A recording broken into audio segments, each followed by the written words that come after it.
Hello healthy people.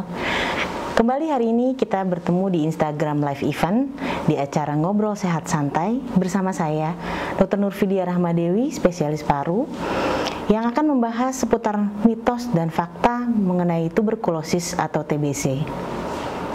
Mengapa kita membahas mengenai TBC hari ini?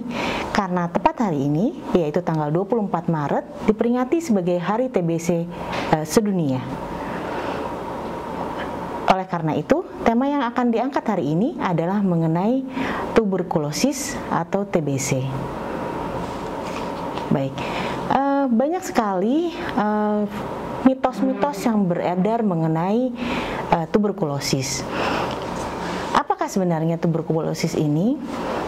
Tuberkulosis adalah suatu penyakit paru suatu penyakit yang menyerang jaringan paru, sehingga dapat menyebabkan gejala dan menimbulkan kesakitan atau keluhan yang berkelanjutan. Di Indonesia saat ini menempati urutan kedua atau ranking kedua di seluruh dunia sebagai negara dengan jumlah kasus tertinggi untuk TBC. Kita hanya berada di bawah India untuk saat ini. Angka kejadian kasus TBC di Indonesia adalah 391 per 100.000 populasi. Sedangkan total kejadian TBC per tahun di Indonesia diperkirakan mencapai 1.020.000 kasus. Hal inilah yang menyebabkan bahwa penanganan atau eliminasi dari TBC menjadi sasaran utama dari kesehatan bukan hanya di Indonesia tapi kesehatan di seluruh dunia. Beberapa mitos mengenai TBC diantaranya adalah yang menyatakan bahwa TBC adalah penyakit keturunan. Hal ini adalah suatu mitos karena kuman TBC menyebar dari droplet sehingga dapat menyerang siapa saja. Memang karena penyebarannya berhubungan dengan kontak erat, kemungkinan bisa terjadi bila di satu keluarga ada yang terkena TBC, maka dapat menyebar kepada orang yang tinggal serumah sehingga terkesan merupakan penyakit turunan. Mitos kedua, bahwa TBC hanya menyerang kelompok tertentu. Ini jelas tidak tepat karena infeksi TBC tidak memandang siapapun. TBC bisa menyerang semua kalangan, mulai dari kelompok umur hingga status sosial, dari bayi atau anak-anak hingga orang dewasa sampai dengan lansia, semua dapat terkena TBC, apalagi bila memiliki faktor resiko yang tinggi. Mitos selanjutnya, TBC hanya menyerang paru. TBC dapat menyerang berbagai organ. Memang infeksi TBC terutama di jaringan paru. Tetapi TBC juga dapat menginfeksi organ-organ lain.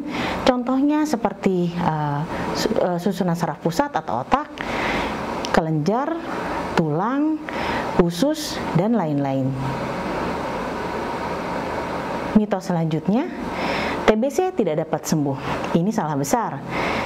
TBC dapat disembuhkan karena dengan pengobatan yang teratur, tepat, dan sesuai dengan prosedur, maka penyakit TBC dapat disembuhkan. Mitos selanjutnya, kuman TBC dapat mati dengan sinar matahari. Betul, kuman TBC yang berada di udara terbuka atau di permukaan benda-benda dapat mati dengan terkena sinar matahari. Tetapi bila kuman TBC tersebut telah masuk ke dalam tubuh kita, maka perlu dibantu dengan pengobatan atau minum obat anti TBC untuk membunuh kuman-kuman tersebut. Tidak cukup hanya dengan berjemur atau terkena sinar matahari.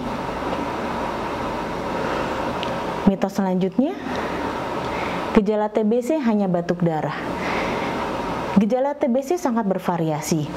Gejala khas dari TBC yang klasik memang adalah batuk, biasanya batuk lama lebih dari 2 atau 3 minggu, dapat disertai dengan batuk darah, kemudian ada demam yang naik turun, kemudian ada juga yang mengeluhkan sesak nafas, ada juga yang mengalami gejala seperti berkurangnya nafsu makan, berat badan yang turun drastis, berkeringat pada malam hari, dan gejala-gejala lain yang mengarah kepada gejala infeksi TBC.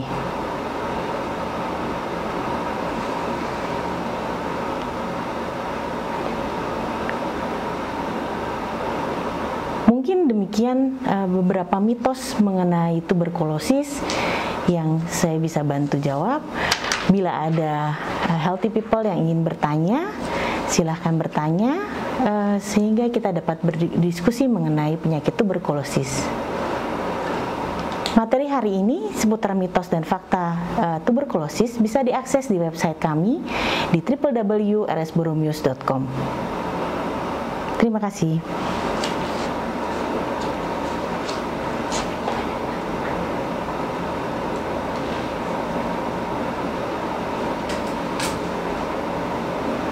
Baik, ada yang bertanya dari Putri Tito.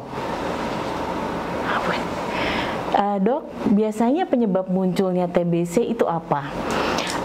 Kuman TBC menyebar dari droplet. Jadi dari penderita TBC yang batuk, bersin, kemudian kuman ini menyebar di udara dan terhirup karena ukurannya sangat kecil sehingga mudah masuk ke dalam saluran nafas. Nah, sebenarnya tubuh kita sudah bisa memiliki daya tahan tubuh untuk mematikan atau menonaktifkan kuman tersebut. Hanya saja pada orang-orang yang berdaya tubuh lemah atau mungkin dalam kondisi lemah atau sakit sehingga daya tahan tubuh turun, maka kuman TBC ini bisa berkembang biak, memperbanyak diri dan akhirnya menimbulkan kerusakan di jaringan yang terinfeksi dan selanjutnya akan menimbulkan gejala. Nah, pada saat itulah mulai muncul gejala-gejala ke arah infeksi TBC. Pertanyaan selanjutnya, kalau sudah sembuh dari TBC, apa bisa berulang kena lagi, Dok? Ya, infeksi TBC bisa saja berulang. Biasanya memang bila sudah terkena penyakit TBC dan sudah diobati dengan benar, artinya sesuai dengan prosedur dan sudah dinyatakan sembuh, maka kita istilahnya terlindungi. Hanya saja bila sudah terlalu lama, bisa saja pada saat daya tahan tubuh kita turun terkena infeksi kembali. Oleh karena itu, untuk mencegah terkena atau tertular TBC, maka pola hidup yang sehat, artinya protokol kesehatan, kebiasaan hidup bersih dan sehat, kebiasaan hidup dengan pola hidup yang seimbang, olahraga, berjemur, tetap harus dijalankan.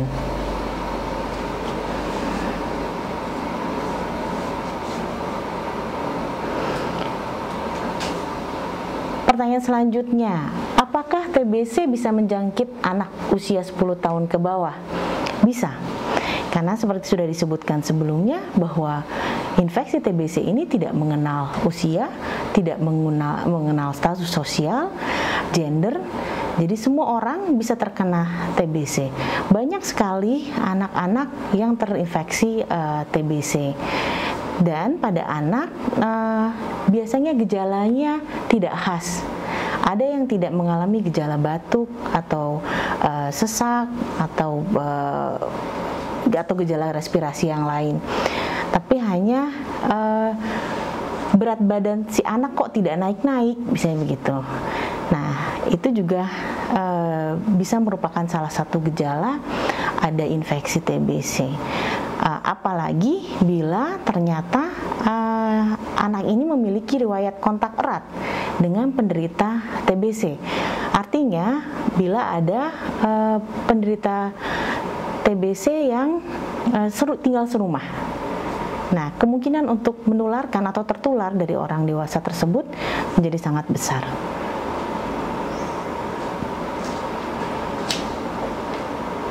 Apakah TBC pada anak tidak bisa menular, Dok? Ya, bisa dikatakan seperti itu karena tadi seperti saya sebutkan, pada anak gejalanya biasanya tidak khas. Artinya tidak ada batuk gitu ya. Sedangkan penularan TBC ini kan dari droplet. Jadi dari keluarnya droplet dari batuk, bersin gitu ya, yang akhirnya menyebabkan penyebaran dari kuman TBC. Nah, sedangkan pada anak karena tidak ada keluhan tersebut, maka dikatakan tidak menularkan. Tapi sebenarnya dibilang tidak menularkan ya tidak tepat juga karena tergantung dari kondisi, tergantung dari gejalanya.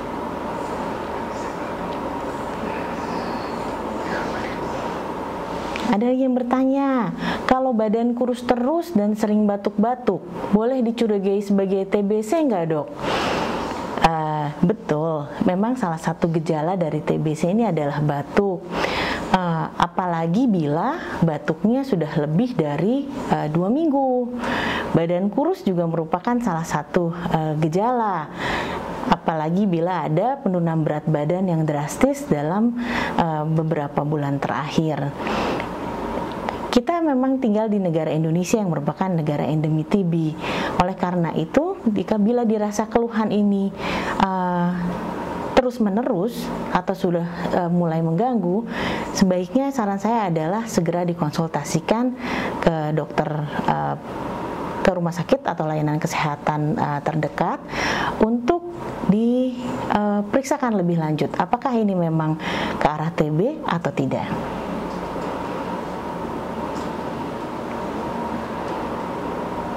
Pengobatan, pertanyaan lain, pengobatan TBC untuk anak dan dewasa, apakah berbeda, Dok? Ya, ada perbedaan. Regimennya hampir sama, hanya pada anak ada penyesuaian dosis. Dan memang ada regimen yang tidak boleh diberikan pada anak tergantung dari usianya.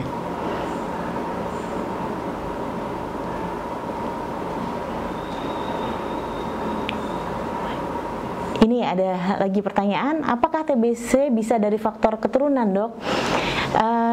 Ini tadi sudah saya sebutkan sebagai salah satu mitos bahwa TBC merupakan faktor keturunan, itu bukan ya, karena TBC adalah suatu infeksi. Kenapa dicurigai faktor keturunan? Itu tadi, mungkin karena kontak erat. Jadi orang yang terkena TB itu entah itu orang tuanya atau kakek neneknya gitu. Tidak diketahui itu infeksi TBC, hanya dibilang sakit paru dan tinggal satu rumah dengan beberapa orang yang akhirnya tertular kuman TB ini, sehingga ada riwayat bahwa misalnya orang tuanya sakit paru, anaknya juga ada yang sakit paru, kemudian ada saudaranya pula yang sakit paru. Ini bukan keturunan sebenarnya, tapi lebih ke arah penyebaran dari lingkungan.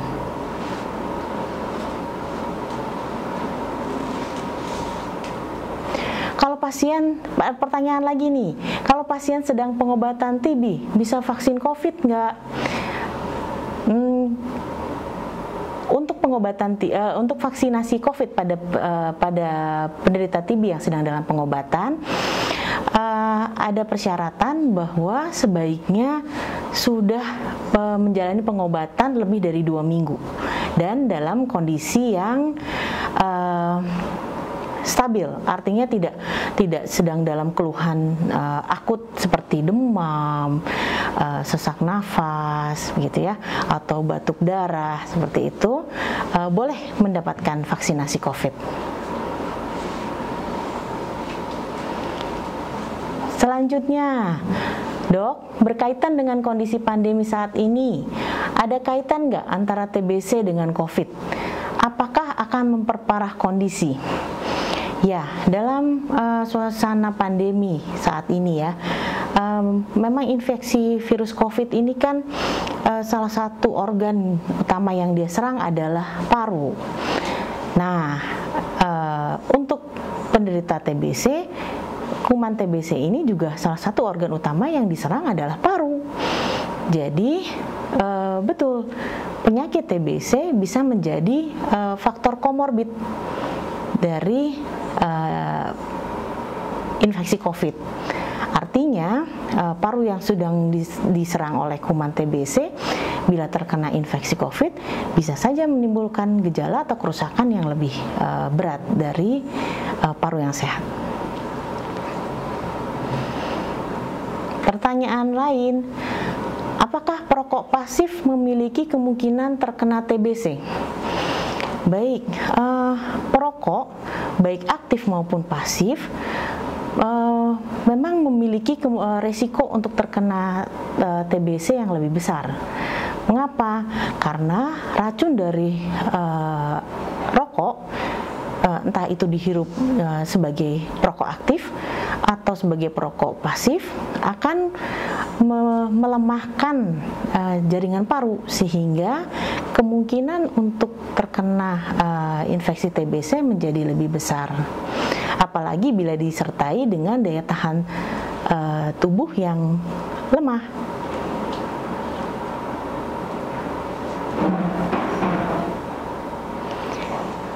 Ada lagi nih, udara dingin apakah berpengaruh untuk orang yang sedang menjalani pengobatan TBC? Sebenarnya ini faktor eksternal ya, faktor cuaca. Udara dingin tidak langsung berpengaruh untuk orang yang sedang mengalami menjalani pengobatan TBC, tapi lebih pengaruh ke arah ke daya tahan tubuh. Dan bila penderita tersebut atau pasien tersebut memang memiliki kecenderungan alergi dingin, bisa saja menimbulkan gejala yang lain. Hanya karena kuman TB ini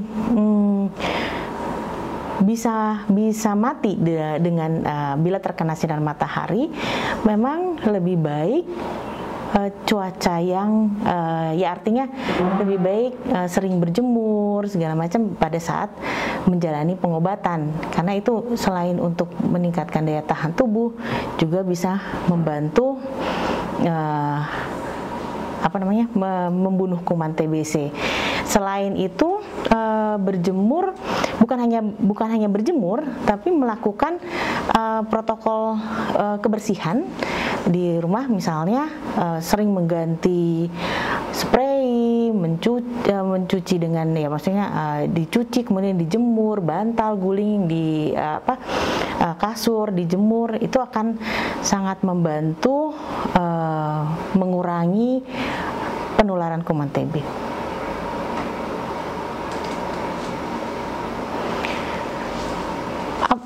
Apakah kalau putus obat TBC itu berbahaya? Ya. Mengapa? Betul, pengobatan TBC ini cukup lama ya, minimal 6 bulan. Dan kita selalu bilang bahwa tidak boleh sampai putus obat. Mengapa demikian? Karena bila putus obat bisa saja kuman TBC itu berubah menjadi atau bermutasi menjadi kuman TBC yang kebal obat, yang pengobatannya akan lebih sulit dan lebih lama, serta kumannya pun lebih berbahaya atau lebih ganas. Oleh karena itu, sejak awal pengobatan pasti kami menanyakan atau menekankan bahwa tidak boleh putus obat. Selanjutnya, kalau habis pengobatan TB parunya, kalau habis pengobatan TB paru-parunya normal seperti semula atau ada kerusakan permanen. Oh, baik. Tergantung dari seberapa berat kerusakan yang ditimbulkan oleh kuman TB tersebut, kemudian tergantung dari daya tahan tubuh orang yang terkena infeksi TB-nya. ya. Paru akan bisa saja pulih. Jadi artinya tidak ada bekas, pulih sempurna lah, begitu istilahnya. Atau bisa saja meninggalkan bekas-bekas jaringan parut yang disebut dengan fibrosis. Ya, tapi yang kita harapkan yang penting adalah walaupun ada bekas, tapi tidak mengganggu fungsi paru sebagai fungsi untuk pernafasan.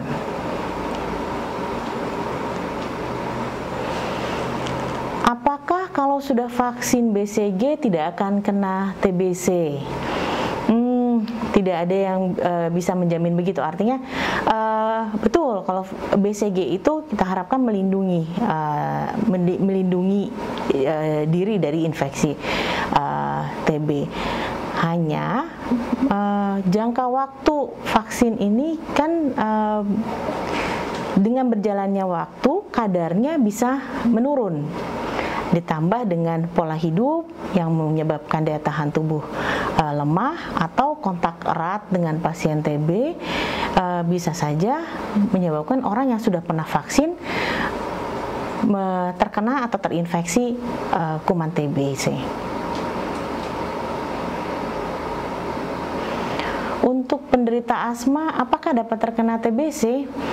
Ya, karena seperti sudah disebutkan sebelumnya bahwa TBC ini nggak pilih-pilih, mau yang asma, yang tidak asma, anak kecil, orang tua, laki-laki, perempuan, semua bisa terkena TBC.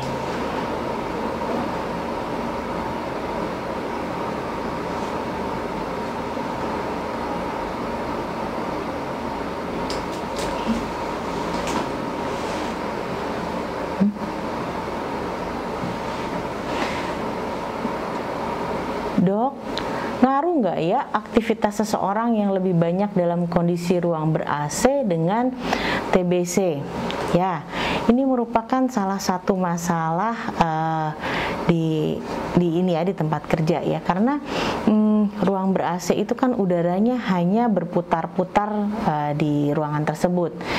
Nah, bila di ruangan tersebut ada yang penderita TBC, apalagi masih dalam fase aktif atau fase menularkan, dan dia tidak menggunakan masker misalnya, pada saat dia batuk, bersin, bisa droplet tuh bisa keluar, dan si kuman ini bisa saja menyebar. Nah, di ruang ber-AC kuman TBC ini bisa berputar-putar sehingga kemungkinan untuk terinfeksi ya memang menjadi lebih tinggi.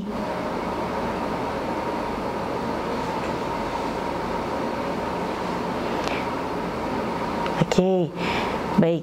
Jadi sekali lagi, materi hari ini seputar mitos dan fakta mengenai tuberkulosis bisa diakses di website kami, yaitu di www.rsboromeus.com.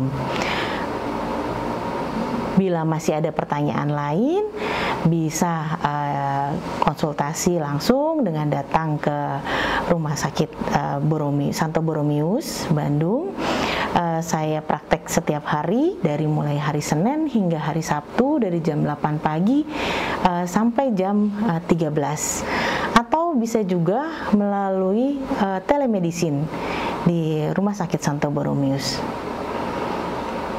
Terima kasih Healthy People. Salam sehat. Oh, maaf, ada satu lagi katanya. Dok, apa benar anak yang pernah terkena TBC waktu kecil, pertumbuhan tinggi badan dan berat badannya terhambat? Sebenarnya ini adalah salah satu gejala yang gejala yang bisa mengarah ke arah infeksi TBC. Nah, bila infeksi TBC tersebut sudah diobati, harusnya dan gizi segala macamnya baik, harusnya pertumbuhan dan perkembangannya menjadi normal kembali. Baik, mungkin waktu sudah habis. Oh, masih satu pertanyaan lagi katanya. Baik, dokter, saya pernah baca artikel di mana artikel tersebut mengatakan bahwa TB laring tidak menular karena kategori TB ekstra paru. Apakah benar? Ya, betul.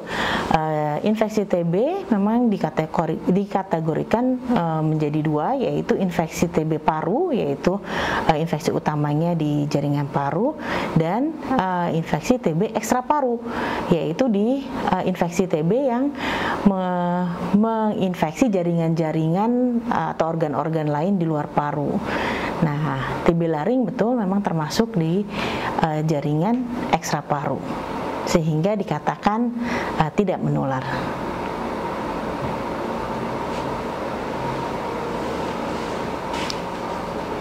Baik, kembali senang hari ini bisa bertemu dengan healthy people semua. Semoga kita selalu sehat-sehat, selalu waspada, protokol kesehatan tidak boleh kendor, jaga pola hidup yang sehat dan bersih, dan mari kita berantas TB karena setiap detik berharga. Selamat siang.